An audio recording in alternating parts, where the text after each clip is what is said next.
You won't believe the audacity of this woman. Imagine moving into what you think will be your dream neighborhood, expecting peace, fresh beginnings, and friendly waves from neighbors, only to find out that one person has made it her life's mission to control everything you do. That's exactly what happened to me and my wife, Emma. The very first day we arrived, we knew something felt a little off. We had just moved into a 2-story brick home with a big front yard, something we had been saving for years to finally afford. Boxes were piled high in the living room, the moving truck was still parked halfway in the driveway, and we were both exhausted but excited about this new chapter of our lives. But before we could even catch our breath, she appeared. Her name was Karen, though she didn't bother to introduce herself that day. We didn't need her name to know what type of person she was. Everything about her screamed superiority. She came strutting down the sidewalk in a crisp blouse, oversized sunglasses, and that unmistakable air of self-importance. In one hand, she held a clipboard like it was a royal scepter, and in the other, she had her phone ready, like she was always on standby to report someone. Her eyes scanned our yard, our driveway, even the inside of our moving truck as if she was taking inventory of what she didn't approve of. She didn't greet us with a warm welcome to the neighborhood or ask if we needed help. Instead, she marched straight up, pointed to the moving truck, and said in a tone that was more command than suggestion, "You can't leave that here overnight. HOA rules are very clear about driveways being kept clear." Emma, despite being bone-tired, managed a polite smile. That's just the kind of person she is, calm, respectful, and not easily rattled. "Don't worry," she said softly. "The truck will be gone tonight. We're just trying to finish up the heavy lifting." Most normal people would have nodded and walked away. But Karen wasn't most people. She wasn't looking for cooperation. She was looking for dominance. She pursed her lips, scribbled something on her clipboard, and added, "Good. Because if I see it here tomorrow, I'll be forced to write you up. And trust me, fines in this neighborhood are steep." I stood there, sweaty from unloading boxes, gripping the edge of one so tightly that my knuckles turned white. My instinct was to tell her to back off, to remind her that this was our house, not hers. But Emma shot me a look, that calm, knowing look, and shook her head slightly. It was her way of saying, "Don't give her the satisfaction. We'll handle this differently." So I bit my tongue. We went back to unloading boxes while Karen lingered at the edge of our driveway a little too long, as if making sure we weren't plotting to disobey her royal decree. Finally, she strutted away, heels clicking against the pavement, but not before she gave us one last glance that promised we hadn't seen the last of her. That night, Emma and I sat on the couch surrounded by half-unpacked boxes, laughing about the encounter. We joked about how every neighborhood seemed to have that one person who thought they were in charge of everything. But I'll be honest, deep down, I was worried. The way Karen looked at us, the way she wrote something down on her clipboard like we were being graded, it didn't feel like just a neighbor being nosy. It felt like we had stepped into her territory, and she wasn't going to let that go easily. Over the next few days, Karen proved my suspicions right. Every time we went outside, she was there. When Emma watered the flowers in the front yard, Karen walked by slowly, staring at the hose as if it was a crime. When I brought the trash bins to the curb, she popped out of nowhere, reminding me that bins must be placed only after 6 p.m. the night before collection. Even when we were just sitting on the porch with our morning coffee, she hovered nearby, her gaze sharp and judgmental. Emma, as usual, brushed it off. She had bigger things on her mind. You see, Emma had just accepted a new position in town, one we had decided to keep quiet about for the time being. We wanted to ease into the neighborhood, live like normal people before her title turned every interaction into something political. Because once people found out who Emma really was, they would treat her differently, some with extra respect, some with fear, and some, like Karen, with resentment. But keeping it a secret also meant Karen saw us as easy targets. She thought we were just another young couple she could boss around. She thought if she pushed hard enough, we would bend to her will. One afternoon, Karen came storming up our walkway again, this time pointing at the small stack of flattened boxes we had left near the garage. "You can't leave trash out in plain sight," she snapped. "This lowers the property value for everyone. I suggest you take care of it immediately." Emma calmly replied, "Those are moving boxes. The recycling truck comes tomorrow morning, and they'll be gone. It's only temporary." Karen's eyes narrowed. "Rules are rules. Temporary or not, you're in violation." I couldn't help it this time. "Violation? Lady, we've been here for 4 days. Maybe you should find a hobby instead of patrolling people's driveways." Karen gasped like I just cursed at her in church. She whipped out her clipboard again, scribbling furiously, muttering something about fines and reports. Emma tugged at my arm, pulling me back inside before things escalated. Once inside, Emma chuckled and shook her head. "You let her get under your skin," she said, sipping her tea. "Of course she gets under my skin," I snapped. "She's treating us like criminals for moving into our own home." Emma gave me that calm smile again. "Let her play her little game. The truth always comes out sooner or later." I didn't know what she meant at the time, but she said it with such confidence that I let it go. What I didn't realize then was just how right she was. Because Karen wasn't just setting herself up for a small embarrassment. She was setting herself up for a downfall so big that the entire neighborhood would remember it for years. At that moment, though, all I saw was a power-hungry woman with too much time on her hands and a clipboard full of threats. I had no idea that her obsession with control would push her to make the dumbest decision of her life. And trust me, when it happened, it was glorious. The real drama began on a Saturday morning, the kind of morning that should have been peaceful. The sun was shining, birds were chirping, and my wife Emma had planned to spend the day organizing the last of the moving boxes. I had gone out early to pick up a few supplies, some shelves for the garage, a couple of paint samples for the living room, and breakfast pastries because Emma had been working non-stop since the move and deserved a treat. I wasn't gone for more than an hour, but in that short window, everything spiraled out of control thanks to our neighborhood's self-appointed queen. Karen must have been watching our house again, because the moment she saw my car leave the driveway, she pounced. With me gone, she thought she had the upper hand. Emma was home alone, and Karen was itching to assert her so-called authority. She stomped up to our front porch like she owned the place and began pounding on the door with her fist. It wasn't a polite knock. It wasn't even an annoyed knock. It was the kind of pounding you'd expect if the house was on fire or someone was trying to break in. Inside, Emma was in the middle of unpacking a stack of books for the study. She heard the noise, glanced at the door, and immediately knew who it was. With a sigh, she turned back to her work, determined not to let Karen ruin her morning. But Karen wasn't the type to be ignored. After a few seconds, she started pounding harder, this time yelling through the door. "I know you're in there. You can't ignore me forever. You violated HOA regulations and this needs to be addressed immediately." Emma rolled her eyes, set down her book, and turned on the small speaker in the living room, letting soft jazz fill the air. She poured herself a fresh cup of coffee, deliberately choosing to enjoy her morning instead of engaging in another pointless argument. To her, Karen was nothing more than background noise, irritating, but not worth the energy. That decision, though, sent Karen over the edge. From outside, she screamed louder. "If you don't come out right now, I'll be forced to take further action. This is your final warning."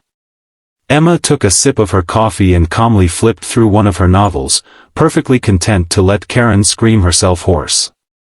She had faced people much tougher and scarier than a nosy HOA president with a clipboard. This wasn't even worth raising her voice over. But Karen wasn't used to being dismissed. In her mind, she was the authority. People listened when she spoke. They obeyed when she demanded.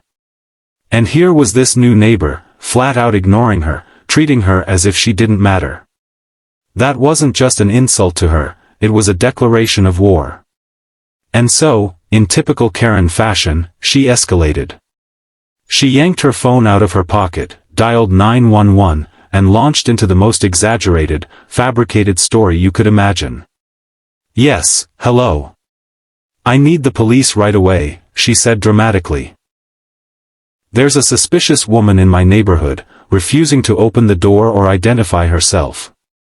I think she may be dangerous. I fear for the safety of the entire community." The dispatcher on the other end tried to get details, but Karen didn't have much to offer. She couldn't say what exactly Emma was doing that was threatening, because Emma was literally sitting inside her own house, sipping coffee. Still, Karen's tone was urgent enough that police were dispatched. And of course, Karen stood proudly in front of our house, hands on her hips, certain she was about to be celebrated as the hero who saved the neighborhood. Meanwhile, Emma remained blissfully unbothered. She noticed Karen on her phone through the window, but she didn't care enough to find out what was being said. Instead, she went back to unpacking and humming along to the music. She figured Karen would eventually stomp away in defeat. What she didn't expect was the sound of sirens a few minutes later. 3 police cruisers came speeding down the street, lights flashing, tires crunching against the pavement as they stopped in front of our house. Neighbors peeked out from behind their curtains, others stepped onto porches, and a few even pulled out their phones to record. After all, this was the most excitement the quiet neighborhood had seen in months. And right in the center of it all was Karen, practically glowing with self-satisfaction, waving down the officers like she had summoned them for some noble mission. When I returned from my errand run, this was the scene I drove into. At first, I panicked. Seeing 3 squad cars in front of our new house made my heart drop into my stomach.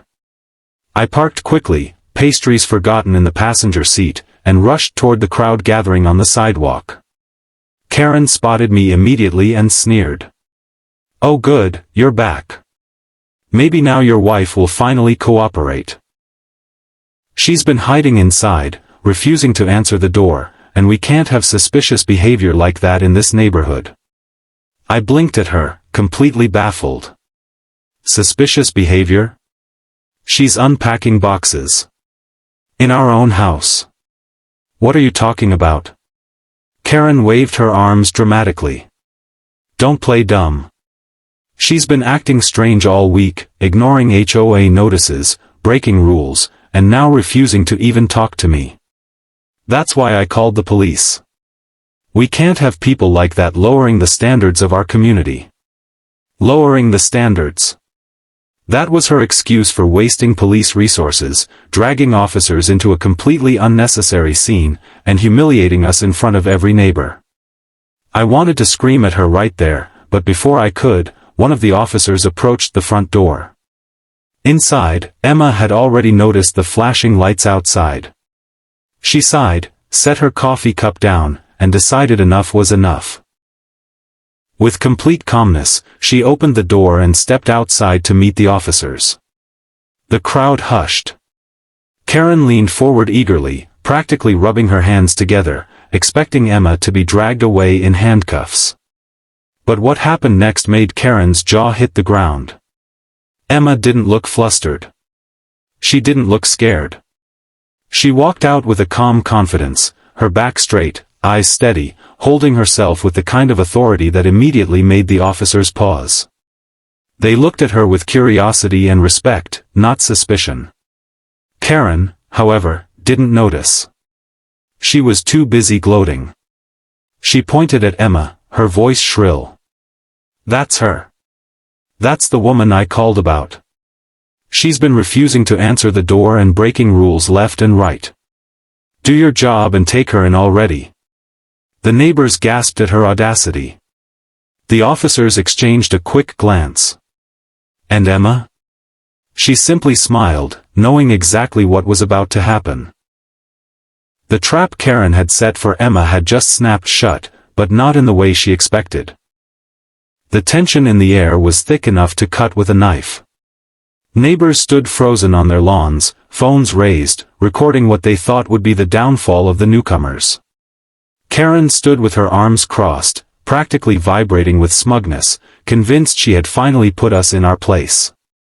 The police officers shifted slightly, hands resting near their belts, scanning Emma as she stepped out onto the porch with her coffee mug in hand. But instead of looking nervous or defensive, Emma looked calm. Not just calm, commanding. Karen wasted no time. She jabbed her finger in Emma's direction like a prosecutor presenting evidence. That's her. That's the woman I called about. She's been refusing to answer the door, acting suspicious, and violating HOA rules left and right. I told you, officers, she's trouble. Do something about it. The lead officer raised an eyebrow but didn't immediately move. His eyes flicked from Karen's frantic face to Emma's composed one, and you could tell he was already skeptical. Emma, completely unbothered, took another slow sip of her coffee before speaking. Officers, she said with a polite nod. Is there a problem here? The lead officer cleared his throat. We got a call about some suspicious activity at this residence. The caller claimed you were refusing to answer the door and possibly causing a disturbance. At that, Emma let out the faintest chuckle, a sound that instantly made Karen bristle. Suspicious activity? Emma repeated. In my own home, while I was unpacking boxes and drinking coffee? Karen jumped in, her voice rising higher. Don't let her fool you. She's been nothing but disrespectful since moving in. She ignores HOA regulations, refuses to communicate, and clearly has something to hide. Why else wouldn't she answer the door when I knocked? The officer turned back toward Emma. Do you mind providing some identification, ma'am? Just so we can clear this up. And that's when it happened. Emma reached into her pocket with deliberate calm, pulled out a leather badge holder, and flipped it open. Gleaming in the morning sunlight was her official badge. Identification, she said smoothly. Certainly. Chief Emma Lawson, newly appointed chief of police for this district. You could feel the energy of the entire street shift in an instant. The officers straightened their posture like soldiers hearing their commanding officer's voice. One of them actually saluted, and the lead officer's jaw dropped slightly before he regained composure. Chief. I wasn't aware you had moved into this neighborhood, he stammered. Emma gave him a small nod. I haven't exactly made a formal announcement yet. My husband and I wanted to settle in quietly before all the attention started. But since we're here now, I suppose that secret's out. Karen's face drained of all color. Her triumphant smirk melted away faster than ice on hot pavement. She blinked, her mouth opening and closing like a fish gasping for air. See, Chief? Why you're the new police chief. Emma turned her gaze toward Karen, her expression cool and steady, the kind of look that made even the toughest officers straighten their backs. Yes, Karen. I am. And do you realize what you've just done? You fabricated an emergency call. You wasted police resources. You disrupted an entire neighborhood with your theatrics. That's not only reckless, it's potentially criminal. The murmurs among the neighbors grew louder. Phones zoomed in closer. Everyone had their eyes locked on Karen now, and for once, she wasn't the center of admiration or power. She was the villain in her own story, exposed in front of the entire block. Karen's voice cracked as she tried to recover. I didn't know. I was just trying to enforce the rules. I thought she was ignoring me because she was guilty of something. The lead officer stepped forward, his tone sharper now. Ma'am, filing a false report is a serious offense. You claimed you feared for the safety of the community, yet this resident was simply inside her own home.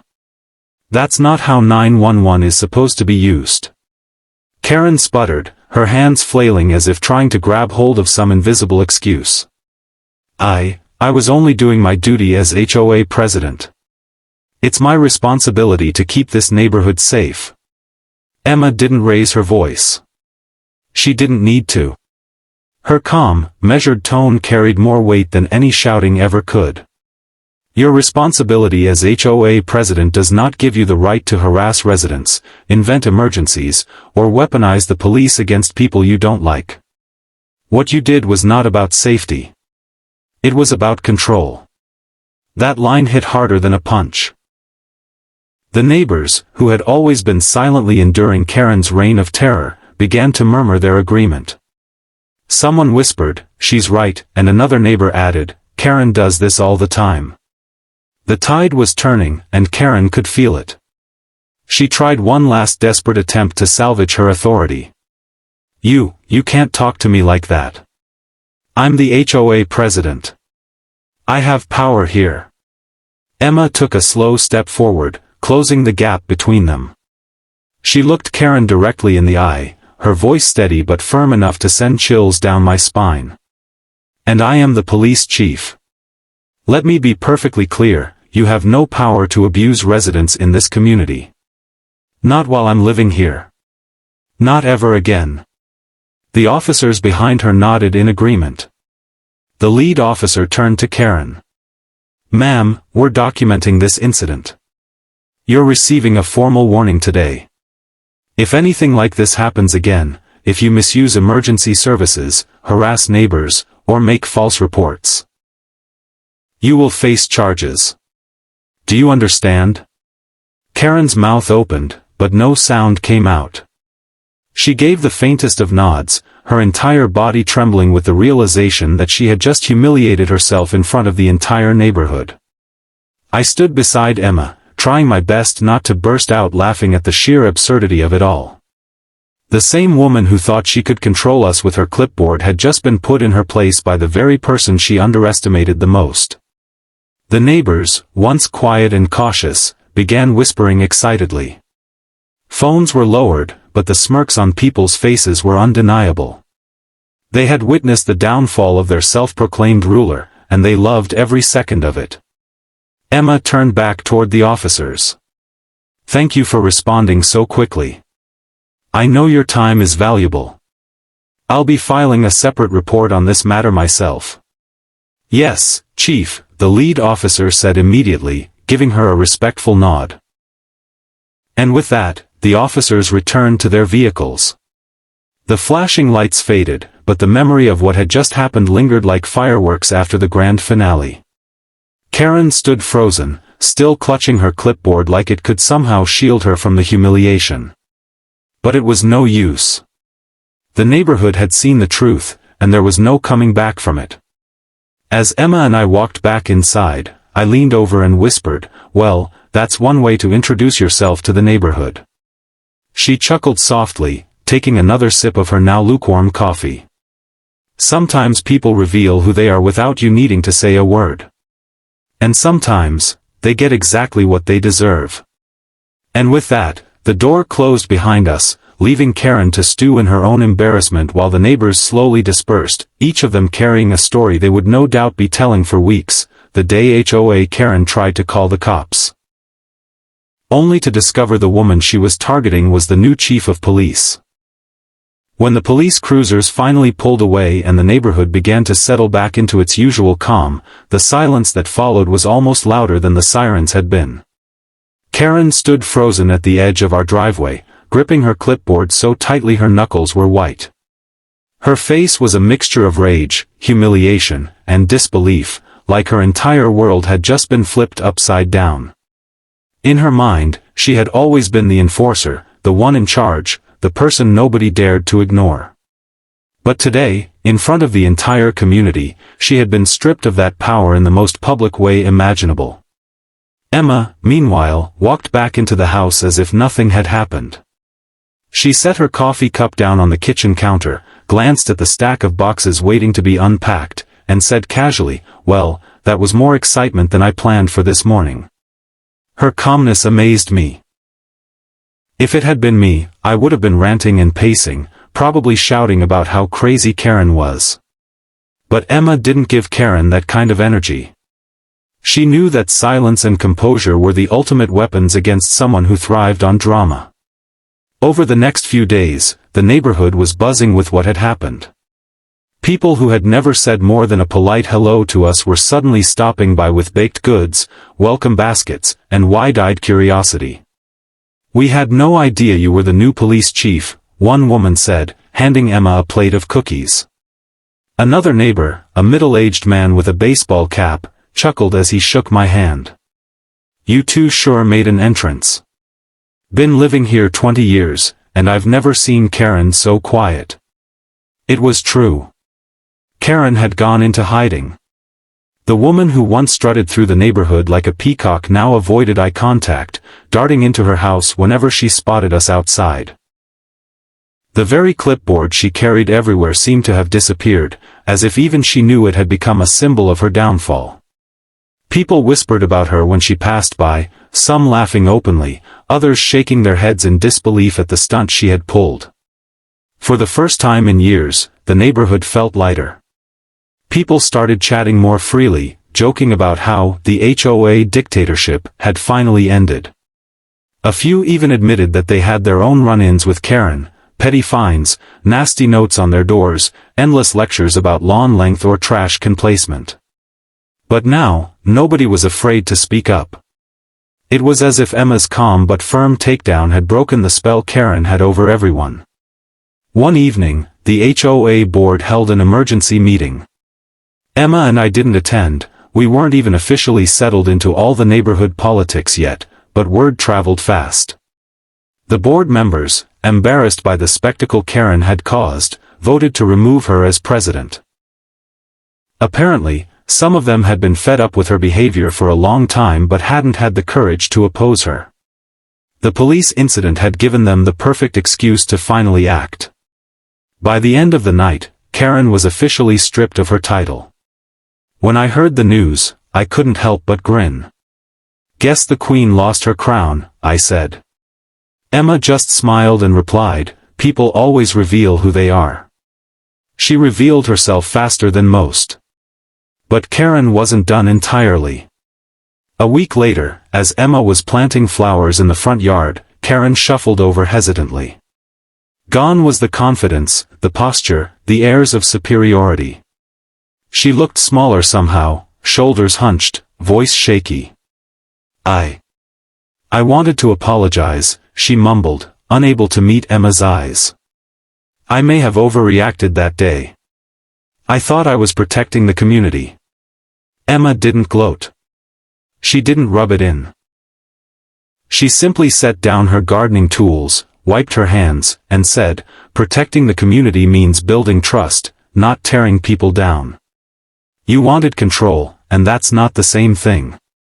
Karen nodded weakly, muttered something about understanding now, and shuffled away. That was the last real conversation we ever had with her. She kept to herself after that, her once loud presence reduced to background noise in a neighborhood that had finally found its voice again. For us, life settled into a much more peaceful rhythm. Emma became a well-respected figure in town, not just for her position but for the way she carried herself.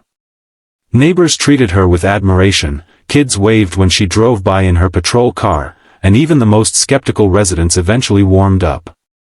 As for me, I finally got to enjoy our new home without feeling like I was under surveillance every time I stepped outside. But the story didn't end there.